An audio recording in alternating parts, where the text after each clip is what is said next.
Hello everyone, how are you doing? This is MD Tech here with another quick tutorial. In today's tutorial, I'm going to show you guys how to go ahead resolving if you're coming across a device error which requires credentials of a guest instead of proper authentication, and it says that you cannot access the shared folder because your organization security policies block unauthorized guest access. So we're going to go about how to hopefully resolve this without too much of a hassle here. And we're going to start by opening up the Start menu. Type in regedit, regedit. Best match should come back a registry editor. You want to right click on that and then select Run as Administrator. If you receive a user account control prompt, select Yes. Now before you proceed in the registry, I would highly suggest you create a backup of it so if anything went wrong you could easily restore it back. In order to create the backup, it's very simple. Just go ahead and left click on the File tab. Select Export.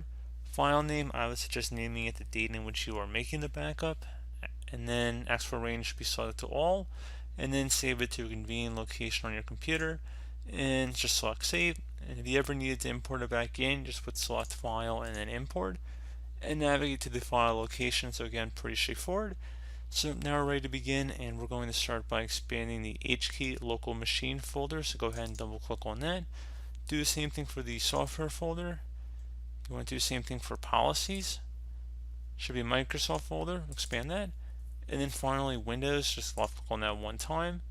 You want to right click on the Windows folder.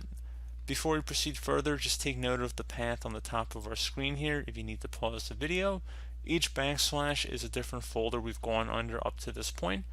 So anyway, now you want to right click on the Windows folder right here that we already have selected after expanding Microsoft, and you want to right click on that, select New, and then select Key. You want to call this LAN man, so LANMAN workstation as it appears on my screen. So the L in LAN man and the W in workstation should both be capitalized, everything else lowercase, and no spaces in between any of these words. Hit enter on your keyboard. Should appear as it does on my screen right here. And you want to right click on a blank area on the right side, select New, and then select DWORD 32-bit value. I'm going to have a value in the description of my video. I want you guys to copy it, or you could alternatively just spell it out from what you see on my screen, but generally speaking it's probably less prone to error if you just copy it. Again, no spaces in between any of this, so allow insecure guest auth, so AUTH, as it appears on my screen. Hit enter. Now you want to go double click on that. Change the value data to 1, so delete the 0, type the number 1, left click on OK. And once you're done with that, you should be good to go. You can close out of here, and that should be about it. So as always, thank you guys for watching this brief tutorial. Do hope I was able to help you out, and I do look forward to catching you all in the next tutorial. Goodbye.